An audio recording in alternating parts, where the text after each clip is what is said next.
اپنے مسائل کو حل کرنے کے لیے سبسکرائب کریں آپ کے مسائل کا حل۔ نماز کی ہر رکعت میں سورہ اخلاص پڑھنا۔ فرض نماز میں ہر رکعت میں سورہ اخلاص پڑھ سکتے ہیں۔ خلیفہ شاہ نیو یارک سے پڑھ سکتے ہیں، نماز ہو جائے گی۔ حدیث میں آتا ہے ایک صحابی نماز میں بار بار سورہ اخلاص پڑھتے تھے، آپ نے ان کو بلا کے پوچھا، انہوں نے کہا مجھے اس سے محبت ہے، تو آپ نے ان کو جنت کی بشارت دی۔ تو اگر کسی کو عقیدہ توحید سے محبت ہے، اللہ تعالیٰ کی توحید ہے، اس میں اس نیت سے پڑھتا ہے، تو انشاءاللہ کوئی حرج نہیں ہے، لیکن نارملی یہ عمل ناپسندیدہ ہے۔ صحابہ نے شکایت بھی اسی وجہ سے کی تھی نا کہ نبی کا عام معمول یہ نہیں تھا، تو بہتر یہی ہے کہ ایک رکعت میں کوئی سورت پڑھیں، دوسری میں دوسری پڑھیں، تیسری میں تیسری سنتیں پڑھ رہے ہیں تو تیسری میں کوئی اور سورت، بہتر یہی ہے۔ کبھی کبھار اگر ہو جائے تو کوئی حرج نہیں ہے۔ عصر سے پہلے نفل نماز کا حکم۔ عائشہ صاحبہ نیو یارک سے پوچھتی ہیں عصر سے پہلے نفل نماز پڑھ سکتے ہیں؟ پہلے جتنی چاہیں پڑھیں، بعد میں نہیں پڑھ سکتے۔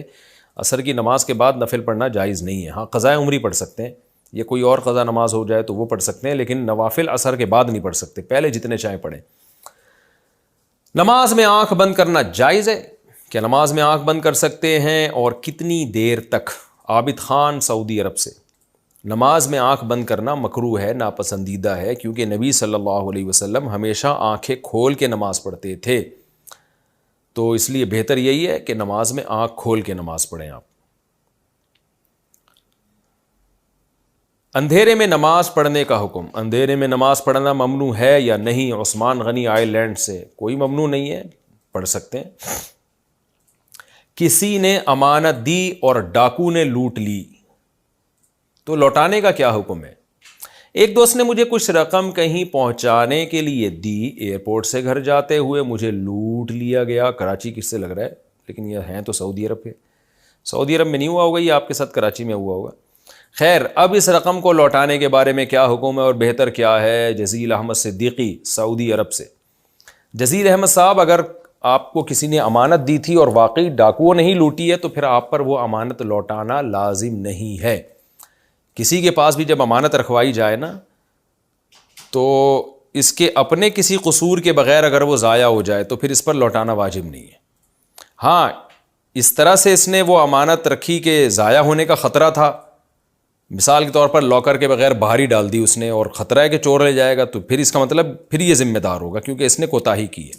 اس نے اگر اپنی طرف سے کوتاہی نہیں کی اور ڈاکوؤں نے لوٹ لی ہے تو پھر اس پر لوٹانا لازم نہیں ہے۔ اب اگر آپ وہ پیسے یوں کرتے ہوئے جا رہے تھے، ڈاکوؤں کو دعوت دے رہے تھے، تو پھر تو آپ قصوروار ہوں گے، آپ پر لوٹانا لازم ہوگا، لیکن آپ نے بیگ میں رکھے تھے، جیب میں رکھے تھے، جہاں بھی سیف جگہ پہ رکھے تھے، پھر ڈاکوؤں نے لوٹ لی تو اب آپ پر لوٹانا کچھ بھی لازم نہیں ہے۔ راستے میں چلتے ہوئے درود پڑھنا کیا منع ہے؟ درود شریف راستے میں چلتے ہوئے پڑھنے سے بعض علماء منع کرتے ہیں، اس کی کیا حقیقت ہے؟ میرج تاج علی، چھوٹا لکھا ہوا ہے، تاج علی پشاور سے۔ نہیں جی، ناجائز نہیں ہے، باعث سعادت ہے۔ چلتے ہوئے ادھر ادھر کی باتیں کرنے سے بہتر نہیں ہے کہ آپ درود شریف پڑھ لیں، تو بالکل جائز ہے، پورا ثواب ملے گا انشاءاللہ۔ ٹوپی کی جگہ کیپ لگا سکتے ہیں، اگر کبھی کبھی کوئی ٹوپی کے بدلے کیپ لگا لے تو کیا اس سے سنت ادا ہو جائے گی؟ عادل صاحب کشمیر سے۔ سر ڈھانپ کے نماز پڑھنا سنت ہے، کیپ اگر آپ نے اس کا رخ پیچھے کر دیا، اس کے جو شیڈ ہے، تو بھی سنت پوری انشاءاللہ ہو جائے گی۔ بہتر یہ ہے کہ ٹوپی پراپر جو نمازی لوگ استعمال کرتے ہیں وہ والی کیا کریں۔ کبوتر پالنے کا مشغلہ کیسا ہے؟ کبوتر پالنا اڑانا ثواب ہے یا نہیں؟ عامر مرزا۔ اڑانا تو بالکل بھی ثواب نہیں ہے، بلکہ بعض فقہا نے تو اس کو ناجائز لکھا ہے۔ وجہ اس کی یہ کہ جب آپ کبوتر پالتے ہو اور اڑاتے ہو تو چھتوں پہ چڑھتے ہو، لوگ گھروں میں عورتوں پہ نظر پڑتی ہے، سارا محلہ پریشان ہوتا ہے، پھر سیٹیاں بجا رہے ہوتے ہو بالکل عجیب سی اسٹائل میں، تو ہم نے دیکھا ہے کبوتر بالوں کو کس طرح سے عجیب حرکتیں کر رہے ہوتے ہیں۔ تو یا تو آپ گاؤں دیہاتوں میں کہیں جہاں آبادی نہیں ہو، جنگلوں میں، وہاں جا کے پال رہے ہیں، تو اس لیے اڑانا جو ہے نا یہ تو بالکل صحیح نہیں ہے، مکروہ، سخت ناپسندیدہ کام ہے۔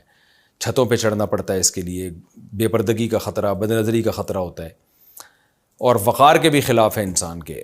باقی اگر گھر میں ویسی پالے ہوئے ہیں، چھتوں پہ سیٹیاں بجا کے اڑاتا نہیں ہے، تو وہ ایک جانور ہے، حلال جانور ہے، پال سکتے ہیں، ثواب تو نہیں ہے لیکن جائز ہے۔ بعض لوگوں کا تو بزنس ہے، تو بزنس کی نیت سے تو بہرحال جائز ہے پالنا، اور بزنس تو کسی اگر نیت اچھی ہو تو بزنس میں ثواب بھی ملے گا، نیت کیا ہے کہ نبی صلی اللہ علیہ وسلم نے فرمایا جس نے تجارت کی تاکہ لوگوں کے سامنے ہاتھ نہ پھیلائے تو صلہ رحمی کرے، تو آپ صلی اللہ علیہ وسلم نے اس پہ خوشخبری سنائی ہے کہ ایماندار تاجر قیامت کے دن پیغمبروں کے ساتھ ہوگا۔ تو تجارت کے لیے پالا ہے یا ویسے ہی شوقیہ پالا ہوا ہے تو بھی ٹھیک ہے، لیکن میں مشورہ لوگوں کو یہ دیتا ہوں جب بھی جانور پالیں ضرور جانور، لیکن دو چیزوں کا خیال کریں۔ نمبر ایک، جانور حلال ہو۔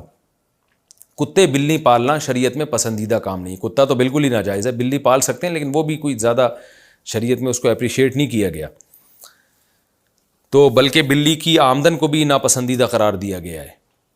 تو پہلا کام تو یہ کہ حلال جانور پالیں۔ دوسرا، وہ جانور جس کا قوم کو اور آپ کو فائدہ ہو۔ مرغی یہ انڈے دیتی ہے، کل اس کو ذبح کر کے کھا بھی سکتے ہیں۔ بکری ہے، بچے دے گی، دودھ دے گی، نسل بڑھے گی، گوشت سستا ہوگا بکرے کا۔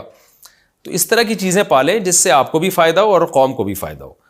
تو باقی جائز ناجائز کی بات نہیں کر رہا، کوئی بھی حلال جانور پالے جائز ہے، لیکن بہتر یہی ثواب ان جانوروں میں ملے گا جن کا قوم کو فائدہ ہے، ان جانوروں کو پالنے میں آپ کو ثواب ملے گا۔ غسل خانے جاتے وقت کون سی دعا پڑھیں؟ کیا غسل خانہ میں جاتے وقت بھی بیت الخلا والی دعا پڑھی جائے گی؟ سہیل سنگاپور سے، اگر آپ کے جو غسل خانہ ہے اسی کے اندر بیت الخلا بھی ہے تو پھر تو پڑھی جائے گی، اگر بیت الخلا اس کے اندر نہیں ہے تو پھر نہیں پڑھی جائے گی۔ پھر کوئی میرے علم میں کوئی دعا نہیں ہے جو غسل خانے جاتے ہوئے ثابت ہو، بس بسم اللہ پڑھ کے غسل شروع کر دیے گا۔ کپڑے پر مزی کی جگہ معلوم نہیں تو کیا پورا کپڑا دھوئیں گے؟ اگر مزی کپڑوں پہ لگ جائے اور پتہ نہ چلے کہ کدھر لگی ہے تو کیا پوری شلوار دھونی ہوگی؟ عبد القیوم کنڈیارو سندھ۔ عبد القیوم بھائی، ایسا نہیں ہے کہ پورا کپڑا دھونا پڑے، اگر مزی کپڑے پہ لگے تو ہلکا پھلکا سا غور و فکر کر کے اندازہ لگا لیں کہ کہاں لگی ہوگی، بس اتنی جگہ کو دھو لیں، پھر باقی شک نہ کریں۔ یہاں تک فقہاء نے لکھا ہے کہ اگر آپ کا دایاں پائنچا یا بایاں پینچا، جو شلوار کے پائنچے ہوتے ہیں نا، وہ ایک ناپاک ہو گیا، آپ بھول گئے ان میں کون سا ناپاک ہوا، تو ایک اندازہ لگا کے ایک پائنچا دھو دیں گے تو بس پاک سمجھا جائے گا۔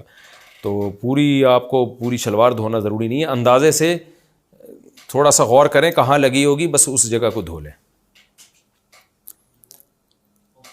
ہونٹ کے نیچے بال کاٹنے کا حکم، یہ جناب مسئلہ پوچھا ہے، ایک منٹ۔ ہونٹ کے نیچے جو داڑھی کے بال ہیں، کیا مرد کے لیے اسے کاٹنا یا تھریڈنگ کروانا جائز ہے؟ محمود صاحب اسلام آباد سے۔ نہیں، جائز نہیں ہے۔ یہ جو ہونٹ کے نیچے بال ہوتے ہیں یہ داڑھی کا حصہ ہوتے ہیں، اور ان کو کاٹنے سے داڑھی بری بھی لگ رہی ہوتی ہے، عجیب سا لگ رہا ہوتا ہے آدمی کا منہ۔ جو اللہ نے جس طرح سے بال جس کو دیے ہیں اس کے چہرے کے حساب سے اس پہ سوٹ کرتے ہیں وہ۔ تو یہ ہونٹ کے نیچے جو بال ہوتے ہیں داڑھی کا ہے، یہ کاٹنا جائز نہیں۔ البتہ کوئی بال اس میں منہ میں آ رہا ہو، بار بار گھس رہا ہو تو اس کو کاٹ سکتے ہیں۔